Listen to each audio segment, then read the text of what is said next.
What's the meaning of conquistador?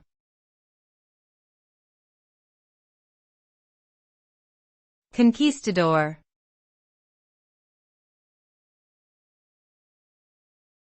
Conquistador.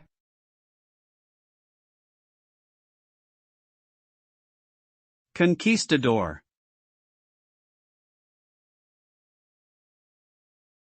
Conquistador.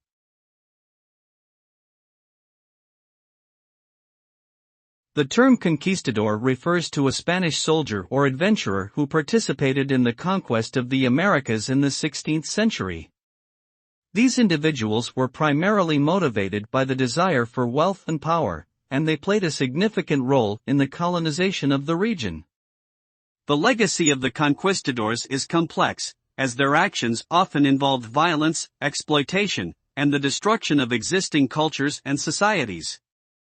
Today, the term conquistador is often used in a negative sense, to describe those who seek to dominate or conquer others.